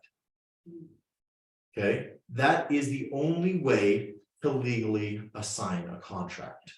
Make sure your broker's okay with it, because at the very get-go, you are stating, I'm screwing you. You don't know how much your land is worth. I'm gonna put a contract up. I'm gonna tie it up for 6 months. In that 6 months, I'm gonna sell my contract to someone else for a fee. They're gonna pay you whatever I agreed I was gonna pay you, and they're gonna kick me over money. Right? That's how an assignment works. I'm selling the contract. I'm wholesaling land. but are you really saying you're screwing them? That's Because nice they of would that. probably. be It's fine not with it it's me. Okay. You're kind of divulging that's worth more. Yeah, it's the only reason you would assign it. Yeah, because they don't know either. Right. I will say that a lot of people don't want people to their house and they don't want. Yeah. You know, Yeah. so. So if I was doing an assignable contract to meet the requirements of maintaining my license and my membership in the National Association of Realtors, I would put in very careful provisions. This is what I'm doing. You are paying me to market the property. This fee to market the property is money I'm keeping. You're okay with me keeping that money. So like little old lady, what? I love that. Mhm. Yeah, you take care of the little old lady. She just wants to sell her property. She's moving into a home. This is the money she needs. Great. Yeah, you're like, you got 2/3 an acre downtown Lehigh. Your little old house is worth nothing. I'm gonna cut this in half. I'm gonna build a house and I'm gonna rezone it. I'm gonna do it multi-unit something. There's tons of money to be here, but there's work that's gotta be done. That work is worth money. Do you wanna do it? Mhm. Or do you want me to do it? This is what I do professionally. I'll tell you how to repair your car, or I can repair your car. What do you wanna do? Mhm. Are we hosing them? No. Is it a violation of the code of ethics? No. You have no idea what you're gonna do. The soaps over there is different. Okay, now let's talk about the sale of a business. Can an entity be a buyer on the contract? Right, a trust could do it, a business could do it, a person could do it, great. Can someone buy a business at any point that business is in existence? As long as you own that business. Right. It has to be transferred to the same business that you own, like it has to be, yeah. Right, so if I get really sweet deal on a product, on a contract that I bought from an old lady who has no idea what I'm doing and like she's getting bent over, LLC, you can buy this business for whatever you want. The business is buying the home. The business has changed ownership. Have I assigned the contract? No, No. it's in the name of it. So there's 2 ways to do it, but one's assigning a contract and one's a sale of a business. What's your opinion on a double close? Go on, Oh, double geez. close. Yeah. We're gonna ask these questions. Let's do it. I need more information. I actually don't know much about it, but my last broker was very much like, if you're gonna do this, don't do any of that, what we just talked about, don't do this assignable contract. Do a double And close. then, and don't do. The sale of a business or the sale of They property, don't that's want your it. double close.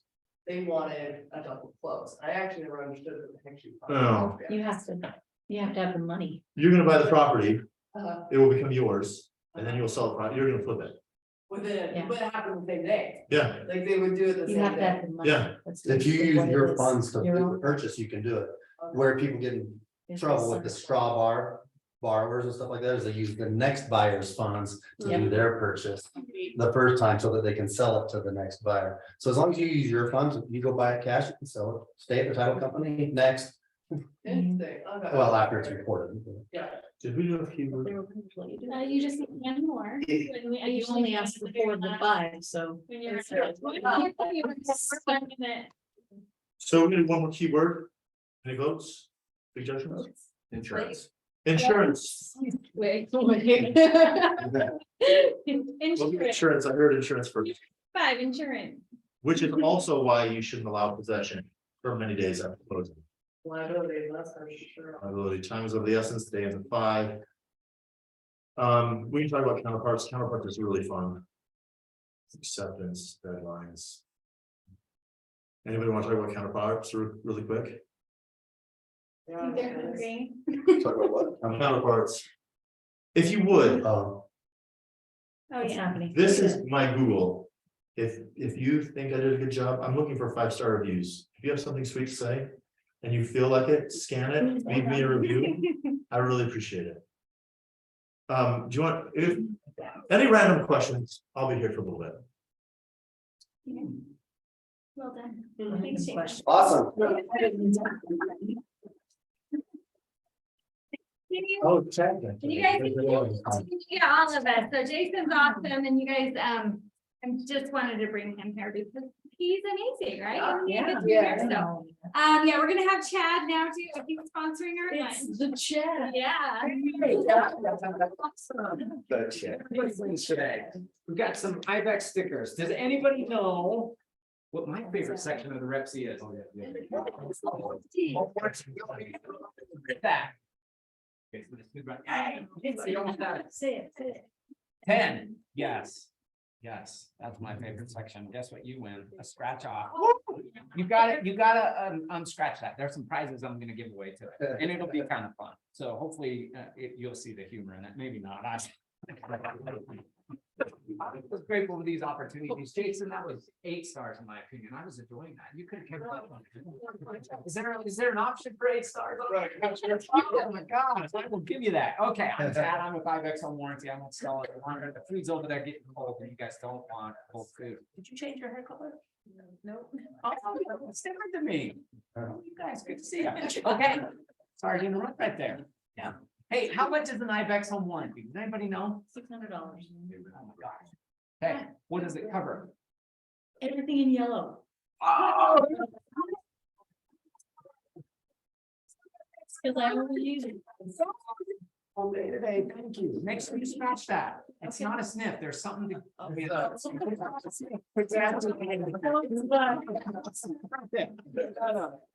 $600, and that covers the AC, furnace, electrical, plumbing, all the kitchen appliances, washer, dryer, and garage door components. It's a lot of stuff, man. Keep that in mind.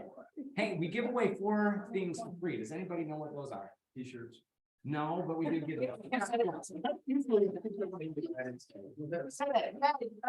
Unscratch that. Okay, we do give away shirts, but we also give away 4 free furnace filters to the home buyers after they move in. Hey, I'll be on Zoom or something. Yeah. Is this your team there? A lot of them. Yeah, I got It says a new car. No. It's not in there because I pre-programmed these. It's good to see the crew. Oh my gosh, this is awesome. Thanks for hanging out with me today, guys. I get to feel. Pedro looks like he's pretty. Yeah. What did it say? You want my bus? You want? Are you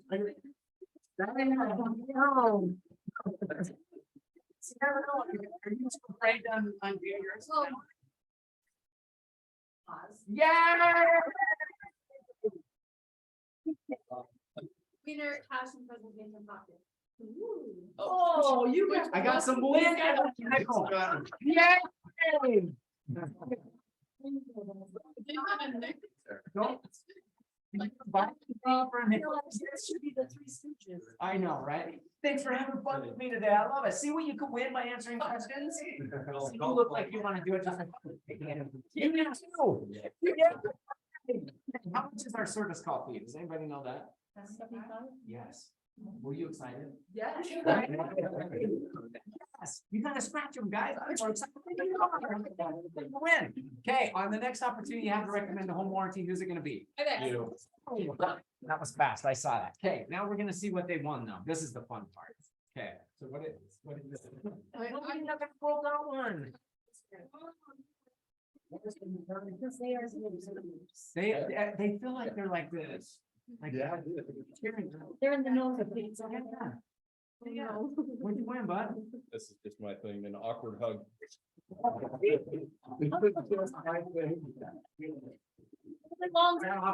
Longer. It was good.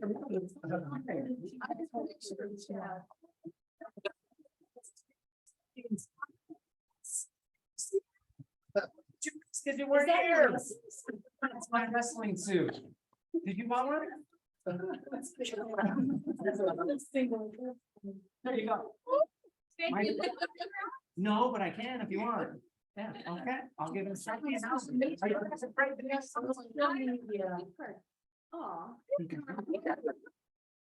I do have.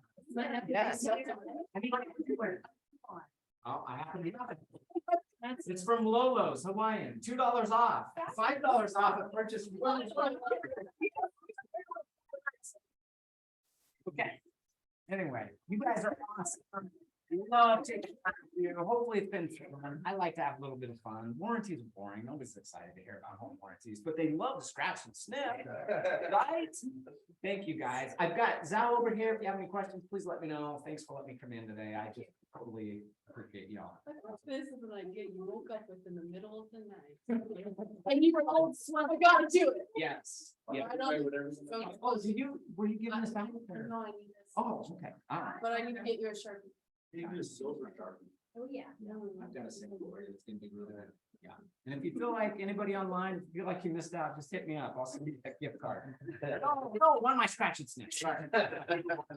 Did anybody not get a sticker, iBex sticker? Everybody wins today with these. Take one down. Thanks, Chad. You guys, right around the corner. You guys are awesome. Hey, guys, thanks for sticking around. Love you guys. Call me if I can do anything for you. Signing out, we're gonna have some lunch. See you guys. Yeah.